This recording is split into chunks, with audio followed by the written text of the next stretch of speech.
Mesdames et messieurs, bienvenue dans cette nouvelle édition de votre journal de 15 heures. Au sommaire de cette édition,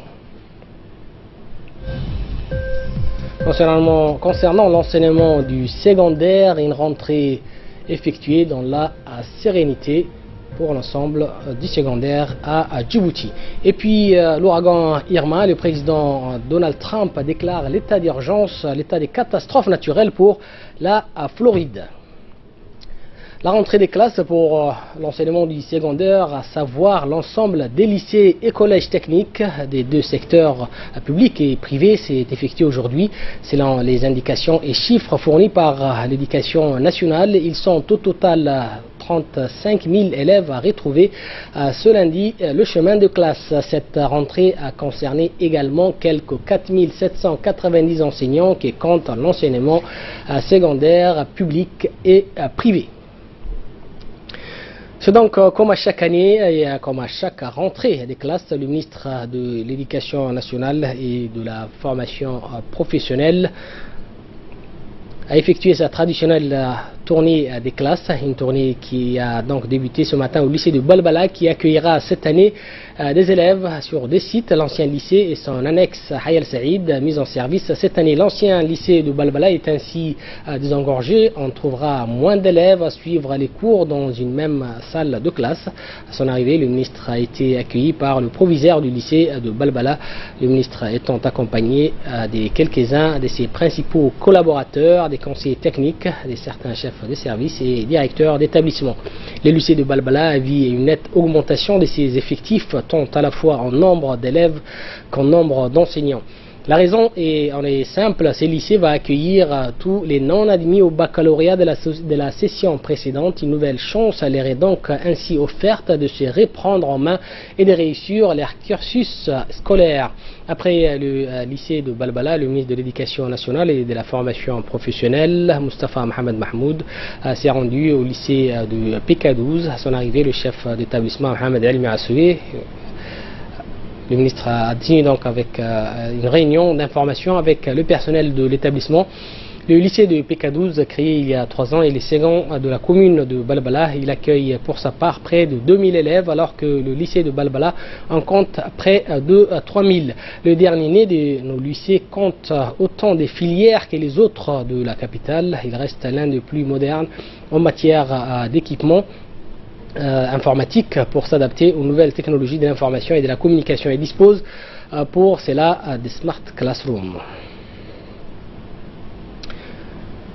La rentrée au lycée industriel et commercial, ou LIC, poursuivant donc sa tournée dans les divers établissements scolaires, le ministre de l'Éducation nationale et de la formation professionnelle, Mustafa Mohamed Mahmoud, s'est rendu au lycée industriel et commercial. Le ministre a été accueilli sur place par les responsables de l'établissement qui lui a donc fourni toutes les indications et informations voulues sur les fonctionnements du LIC et de ses effectifs. Une réunion a eu lieu entre le ministre et le responsable de l'établissement, le haut cadre du MENFOP entourant le ministre ayant pris part.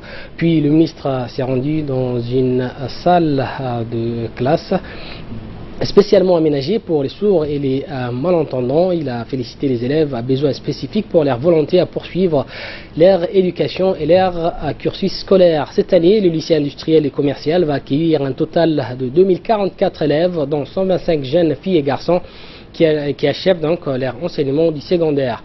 Pour finir, le ministre et sa délégation se sont rendus à la classe de la série ACC où la dernière promotion finira son cursus cette année.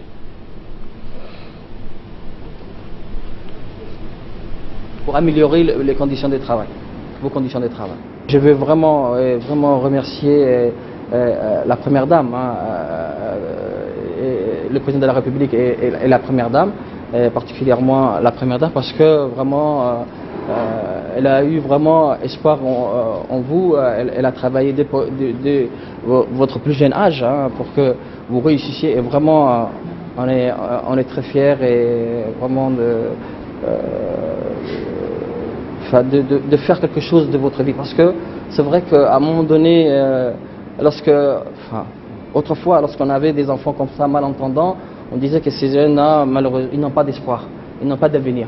Mais maintenant, vous prouvez le contraire, que vraiment l'effort essentiel est venu de vous. de votre volonté, de votre vouloir de se surpasser.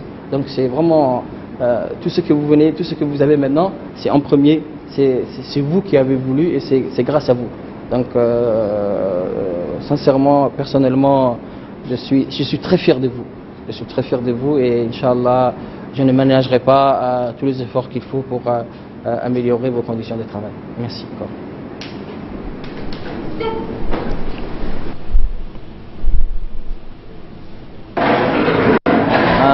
Donc, comme disait la proviseure, c'est donc la dernière année de la série ACC, PEP ACC, hein, dernière promotion. Donc, Inch'Allah, vous allez faire honneur et vous allez rendre fier, bien sûr, cette filière. Vous allez bien sûr tous réussir parce qu'après on aura un problème. S'il y a des élèves qui ne réussissent pas, on ne saura pas quoi faire d'eux. Donc, vous avez intérêt à réussir tous, hein, n'est-ce pas? N'est-ce pas? Parce que vous avez intérêt, Inch'Allah. Hein. Sinon, après, vous allez vous retrouver avec, je sais pas, en tant qu'auditeur libre, peut-être qu'il y aura une possibilité d'auditeur libre. Donc, s'il y a ces effectifs, on ouvrira. Mais sinon, la filière est complètement fermée parce que maintenant, c'est plus des filières sur Bac Pro, sinon c'est sur 3 ans, sur 2 ans. Donc, Bac Pro sur 3 ans et CAP sur 2 ans. Et le CFP qui est sur 1 année. Suivons à présent ces explications complémentaires du directeur de l'enseignement général, Abdi Dirir, et du directeur de la formation technique et professionnelle, Abdelkader Ahmed. Donc aujourd'hui, la rentrée de l'enseignement général s'est très bien déroulée dans tous les lycées du Djibouti et dans les régions. Cette année aussi, on a des nouveautés dans les établissements, surtout dans les lycées, où des classes où des classes smart, classrooms ont été installées. Et c'est une nouveauté grâce au ministre de l'Éducation nationale et de la formation professionnelle, Moustapha Mohamed Mahamoud. Et donc la rentrée s'est très bien passée. 35 000 élèves de l'enseignement général et technique ont fait leur rentrée dans tous les lycées. Le ministre a fait la tournée dans les lycées et il a constaté que la rentrée pour l'enseignement général s'est très bien déroulée dans les établissements. Donc à l'instar des lycées généraux, les lycées techniques également ont accueilli cette année environ 4000 jeunes dans la capitale ici au LIC et au lycée technique de Gabon, ainsi que les lycées techniques des régions. Donc la rentrée s'est très bien passée avec une particularité, comme vous connaissez avec la réforme, le bac professionnel en 3 années. Et puis cette année, une nouveauté, c'est le CAP, le certificat d'aptitude professionnelle, qui va se faire en 2 ans, donc dans la capitale et dans les régions. C'est pour permettre aux jeunes d'avoir beaucoup plus rapidement, c'est un concentré de formation, pour avoir plus rapidement les capacités professionnelles pour pouvoir s'intégrer sur le milieu de travail assez rapidement. Donc voilà cette année, donc la rentrée s'est très bien passée et puis c'est une fête comme toujours et Dieu merci. Le ministre de l'Éducation nationale a pour sa part insisté sur l'amélioration de la qualité de l'enseignement d'année en année. C'est une exigence pour tous les corps enseignants, a dit donc le ministre. Nous l'écoutons. Donc c'est quand même une rentrée et donc pour nous une fête quand même en même temps. Puisque comme vous l'avez vu, machallah, les enfants, les élèves sont tous bien habillés, heureux de retrouver. Certains d'ailleurs, je leur ai demandé s'ils voulaient avoir quelques jours de vacances. Ils ont dit non, en fait, ils veulent vraiment reprendre les classes et les cours. Donc ça s'est très bien passé. Les enseignants étaient là, les responsables ont bien sûr planifié l'accueil des élèves des secondes.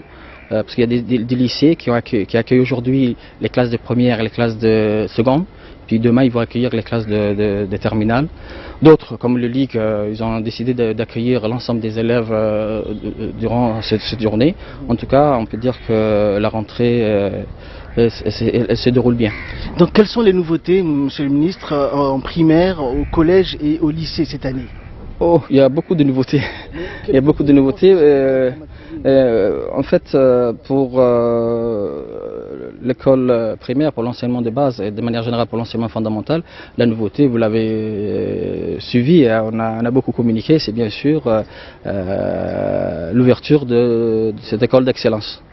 Comme je disais dans mon intervention, la recherche et cette quête de la qualité nous a amené à ce que vraiment nous puissions, bien sûr, en accompagnement de la vision du président de la République, qui était bien sûr de doter le pays d'élite, nous sommes dit vraiment pourquoi ne pas dès cette année, Inch'Allah, faire la sélection des meilleurs élèves, parce que l'établissement, l'école que nous avons donc décidé d'installer ces élèves, c'est quand même une école flambant neuf, machallah, aux infrastructures, de tous les conforts possibles.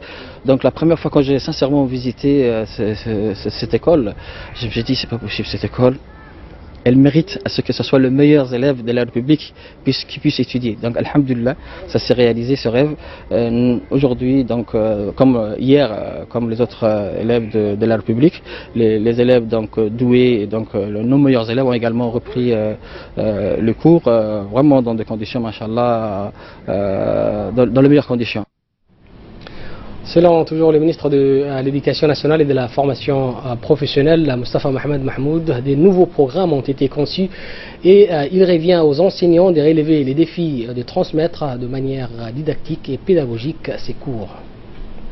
Même de cette création d'écoles d'excellence que nous cherchons, c'est vraiment impulser également de la motivation, de l'envie pour les écoles classiques normales, parce que maintenant il y aura une compétition positive où tous les enseignants, tous les chefs d'établissement, les parents, tout le monde voudront bien sûr que leurs enfants aillent dans cette école d'excellence. Donc vraiment, c'est pas seulement pour les doués que nous avons décidé de mettre en place cette école, mais également c'est pour vraiment cette quête de la qualité que nous avons annoncée depuis l'année dernière, pour que nous puissions vraiment pousser et donc donner de la motivation à l'ensemble des élèves de la République de Djibouti.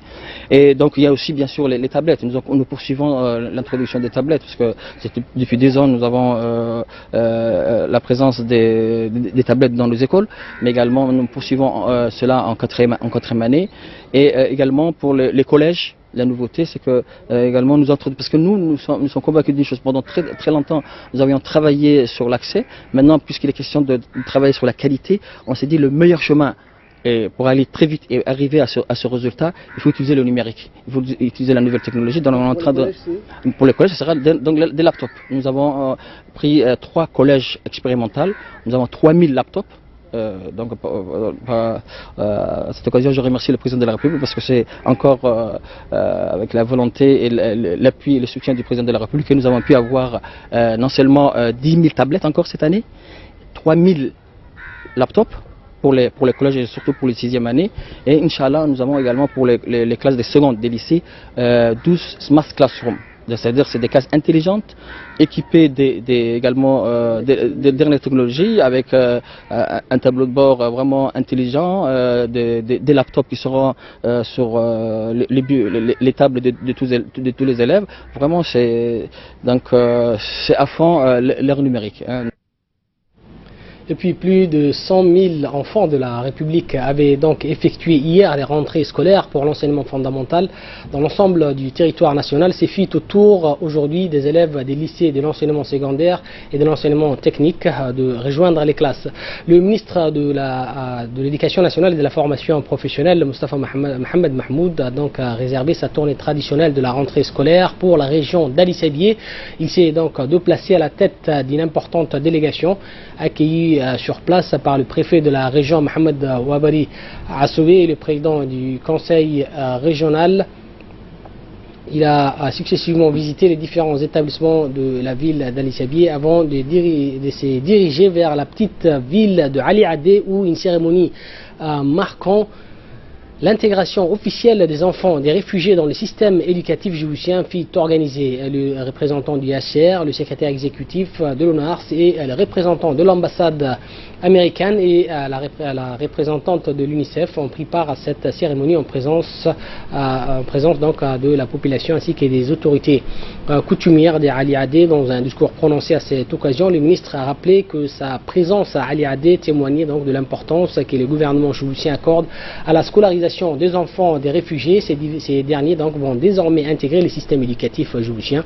C'est l'engagement du chef de l'État pris en 2016 devant la communauté internationale que nous sommes en train donc de concrétiser, a-t-il précisé. Nous allons donc revenir sur la tournée du ministre de l'Éducation nationale et de la formation professionnelle et surtout donc la reprise des classes pour les secondaires avec Samatar Saïd qui va donc nous rejoindre ici sur ces plateaux. Merci Samatar. Bonjour à vous. Parlez-nous un peu de cette tournée du secondaire. Hier on a beaucoup parlé de l'enseignement fondamental et moyen. Qu'en est-il de cette rentrée de ce matin? Oui, exactement, Abdelrahman. Pour cette rentrée scolaire 2017-2018, que ce soit le secondaire, le fondamental, ont pris leur chemin de la classe. D'après le ministre, plusieurs défis restent à relever, sont à l'ordre du jour, ainsi que plusieurs mesures évoquées par le ministre de l'Éducation dans son discours d'aujourd'hui. Ces mesures, Abdelrahman, sont surtout destinées à relever le niveau de l'enseignement en général pour permettre à chaque enfant une réussite scolaire. Une des premières priorités pour cette nouvelle année scolaire 2017-2018 est former et recycler régulièrement le personnel de l'enseignement pour un meilleur apprentissage. Construire en second lieu de plus en plus d'établissements scolaires, des centres de formation professionnelle en vue de réguler et d'absorber un effectif de plus en plus important chaque année avec une augmentation vertigineuse des centaines voire des milliers d'enfants inscrits en une année scolaire de l'enseignement fondamental. Notons au passage que le MANFOP, sous l'égide du ministre de l'Éducation nationale, a mis en place une école spécialisée dénommée École d'Excellence. Il est destiné à accueillir les élites de l'enseignement fondamental, sélectionnées suite à un test dans plusieurs disciplines avec une connaissance générale.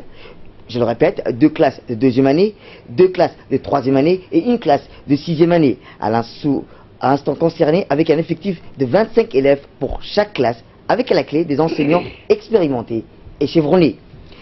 Comme à chaque rentrée des classes, le ministre de l'Éducation nationale et de la formation professionnelle a effectué sa traditionnelle tournée des établissements, comme vous le venez de préciser.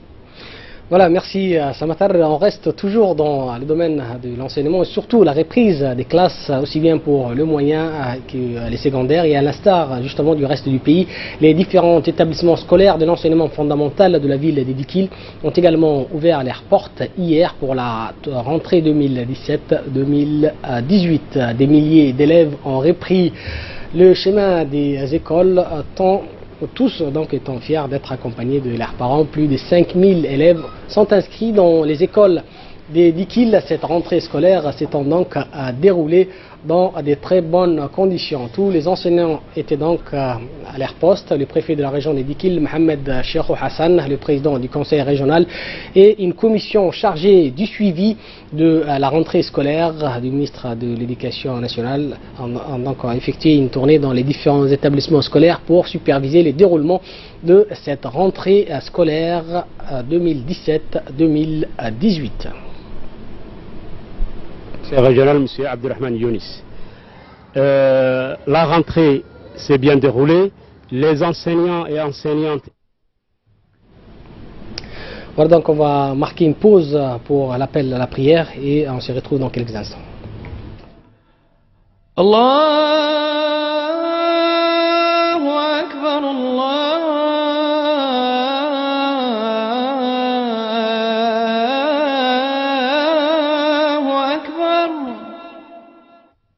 أشهد أن لا إله إلا الله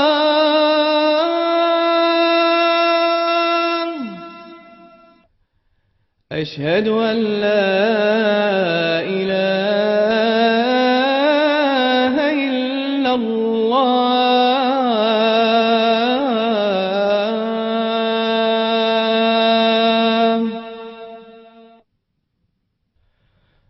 أشهد أن محمدا رسول الله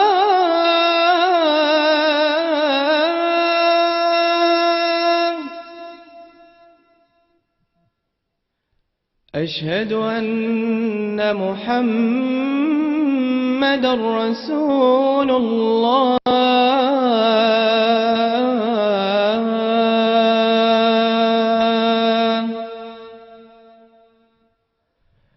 حي على الصلاة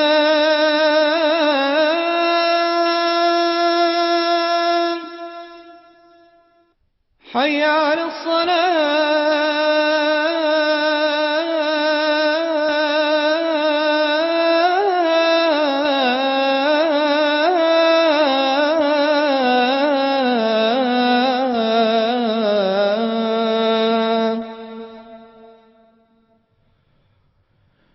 حي على الفلاح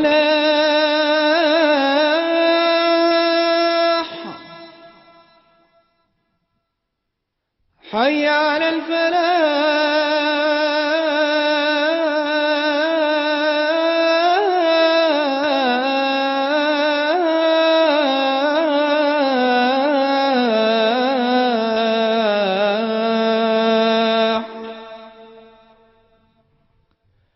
الله أكبر الله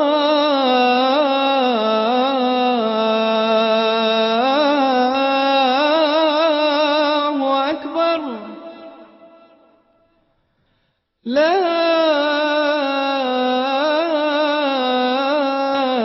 إله إلا الله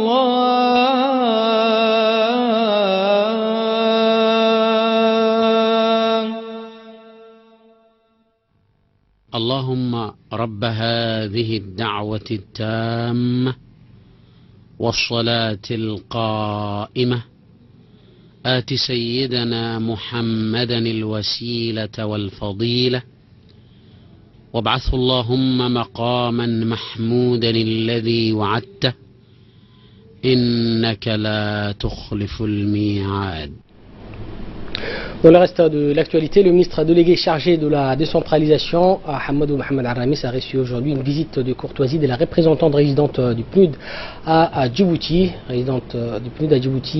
Barbara Menzi, également coordinatrice des agences des systèmes des Nations Unies opérant dans le pays.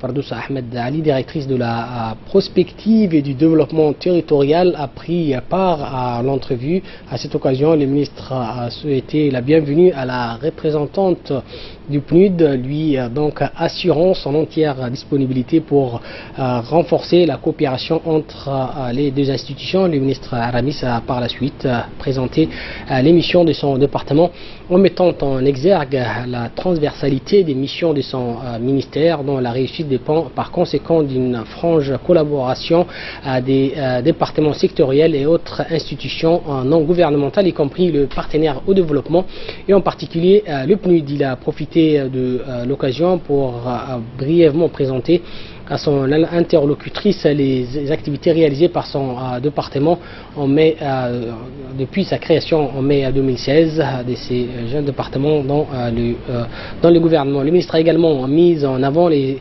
projections du ministère pour répondre aux attentes pressantes de la population djiboutienne en vue d'améliorer leurs conditions de vie. Le ministre n'a pas manqué de rappeler que le président de la République, Ismaël Omar Guelleh, accorde une place importante au cours de ces nouveaux mandats au processus de décentralisation, socle d'une démocratie participative et d'un développement équilibré des différentes régions du territoire national. Pour sa part, Mme Barbara Menzi a remercié le ministre pour l'accueil chaleureux qui lui a été réservé, lesquels, a-t-elle dit, annonce une collaboration fructueuse. Le ministère de la Femme et de la Famille organise un atelier de formation aux alphabétiseurs et du programme d'alphabétisation fonctionnelle en langue nationale du 11 au 14 septembre 2017. Le ministère de la Femme et de la Famille a donc organisé auparavant un concours sélectif des enseignants en langue locale. Plus de 65 enseignants issus de tous les coins de la capitale et des régions de l'intérieur ayant pris part à l'enseignement en langue locale sera donc dispensé pour les analphabètes âgés ou pas. La question d'âge n'a pas d'importance. Ces études seront dispensées dans tous les collèges du pays. Le conseiller technique de la ministre de la Femme et de la Famille, Mohamed Abdi Ghedi, après avoir félicité les enseignants dans son intervention, a rassuré que tous les sélectionnés seront tenus de travailler tous en collaboration donc, avec le département de la Femme et de la Famille. Nous l'écoutons. D'action sociale d'autonomisation des femmes de Balbala pour lancer un atelier de formation au profit des futurs alphabétiseurs qui ont été sélectionnés, recrutés au mois de juillet. Alors ces alphabétiseurs qui vont suivre une formation d'une durée de 4 jours vont intervenir sur l'ensemble du territoire, aussi bien à Djibouti-Ville que dans les différentes localités des 5 régions de l'intérieur. Les alphabétiseurs qui vont suivre cette formation aujourd'hui sont au nombre de 65 sur les 105 candidats qui ont passé le concours. 65 d'entre eux ont été retenus. Seule la région d'Obok n'est pas représentée, malheureusement, puisque pour cette région, nous n'avons pas eu des candidats, mais très prochainement, des candidats issus de cette région vont passer un concours et ceux qui vont satisfaire à ce concours vont recevoir également une formation pour pouvoir démarrer également le programme d'alphabétisation dans cette région. Et puis, suite au décès de feu Ahmed Youssouf Ahmed survenu hier à Quimper en France, le Premier ministre Abdelkader Kamel Mohamed, le ministre des Affaires étrangères et de la coopération internationale Mahmoud Ali Youssouf, le ministre de la Défense Ali Hassan Bardon et le secrétaire général de la primature Naguib Mohamed Abdallah Kamil adressent donc leurs sincères condoléances à la famille et aux proches du défunt. Ça rappelle que le feu Ahmed Youssouf Ahmed était un des partisans qui a donc signé l'accord cadre qui a donc scellé l'accord entre le gouvernement et l'opposition. Face à cette circonstance, les membres du gouvernement adressent leurs sincères condoléances aux proches du défunt et prient le Tout-Puissant de l'accueillir dans son paradis éternel. Inna lillahi wa inna ilayhi raji'un. Actualité internationale à présent, et c'est avec Hussein Aouled que nous allons développer l'essentiel de l'actualité mondiale. Merci Hussein, et en commençant donc par, on parle toujours ces derniers jours d'ouragan, et Emmanuel Macron est attendu mardi matin à Saint-Martin dans les Antilles françaises. Le président de la République française se rend au chevet de la population de cette île dévastée par l'ouragan Irma. Effectivement, donc Emmanuel Macron attendu demain à Saint-Martin dans les Antilles françaises. L'air est au soulagement à Saint-Martin et Saint-Barthélemy. Les 2 îles des Antilles françaises dévastées par l'ouragan Irma ont été épargnées par le passage d'un deuxième ouragan dévastateur, le cyclone José de catégorie 4, plus passé plus au large que prévu. Mais Irma a laissé derrière elle un paysage de désolation. La quasi-totalité de l'île de Saint-Martin est en ruine. Les sources militaires et forces de l'ordre dépêchées sur l'île passeront bientôt à 10 000 hommes. 85 tonnes de nourriture, 1 million de litres d'eau et plus de 2000 kg de médicaments ont été transportés. Un hôpital de campagne va être installé à Marguerite. Un premier coût des dommages a été évalué à 1,2 milliard d'euros par une compagnie d'assurance Abdourahmane. Et puis le président américain Donald Trump a déclaré l'état de catastrophe naturelle pour la Floride, permettant ainsi de débloquer des moyens supplémentaires pour venir en aide à la péninsule balayée par le gigantesque ouragan Irma.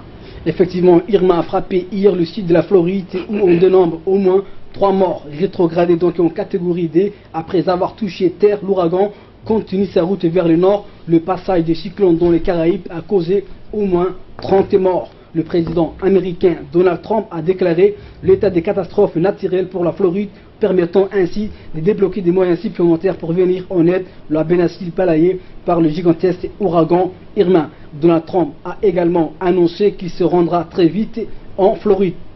Les autorités ont appelé environ 6,3 millions de personnes à quitter l'État. On relève donc de nombreuses coupures de courant à Miami en raison de la chute de lignes à haute tension et de l'explosion des transformateurs. Merci Hussein et merci à vous de nous avoir suivis. Prochaine édition à 22 h.